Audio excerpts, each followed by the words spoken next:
Please subscribe to my channel.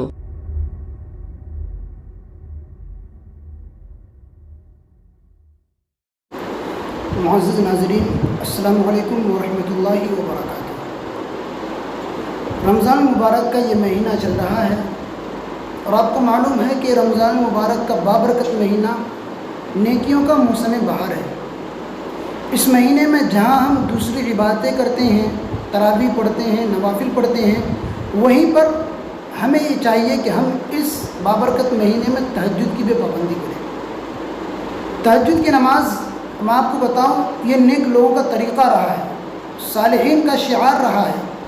تہجد یہ اللہ کی قرب کا ذریعہ ہے۔ جو شخص تہجد کی پابندی کرتا ہے وہ اللہ تبارک و تعالیٰ کے بہت ہی قریب ہوتا ہے۔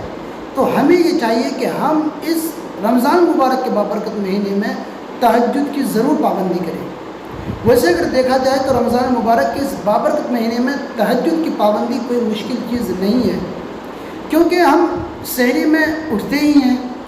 تو اگر ہم سحری میں 2-4 منٹ پہلے اٹھ کر 2-4 رکعت تہجد کی پڑھ لیں تو ہمارے لیے کیا ہی آسان ہو، کیا ہی ہمارے لیے بہتر ہو۔ تہجد کی پابندی کرنے سے جہاں ہمیں دینی فوائد حاصل ہوتے ہیں، وہیں پر ہمیں دنیاوی فوائد بھی حاصل ہو جاتے ہیں۔ چنانچہ جو شخص تہجد کی پابندی کرتا ہے تو اس کو تندرستی حاصل ہوتی ہے، اسی طرح اس کے چہرے پر نور پیدا ہو جاتا ہے۔ ایک بزرگ فرماتے ہیں کہ جو شخص رات کو نماز کی پابندی کرتا ہے، رات کو نمازیں پڑھتا ہے، تو اللہ تبارک و تعالیٰ اس کے چہرے میں ایک نور پیدا فرما دیتے ہیں۔ یہ تہجد کی فوائد ہے۔ تہجد کا وقت کیا ہے؟ میں آپ کو بتا دوں کہ جو ہم سحری کھانے کے لیے اٹھتے ہیں، سب سے بہتر وقت وہی ہوتا ہے کہ ہم 2-4 منٹ پہلے اٹھ جائیں اور اس میں ہم 2-4 رکعت تہجد کی پڑھ لیں۔ ہم سے جتنی ہو سکے 4 رکعت، 6 رکعت، 8 رکعت، جتنا ہم پڑھ سکیں آسانی کے ساتھ ہم پڑھیں۔ اس کے بعد پھر ہم دعائیں مانگیں، اللہ تبارک و تعالیٰ سے اپنے لیے دعا مانگیں، اور یہ جو وبا آئی ہوئی ہے اس کے بارے میں دعا مانگیں، اللہ تبارک و تعالیٰ ہم سب کو اس سے محفوظ فرمائے، اپنے والدین کے لیے دعا مانگے۔ یہ تہجد کا وقت ہوتا ہے، اس میں قبولیت دعا کا وقت ہوتا ہے، تو ہم اس میں اللہ سے جو چاہیں مانگے، اللہ تبارک و تعالیٰ بندوں کی دعا کو اس وقت قبول فرماتے ہیں۔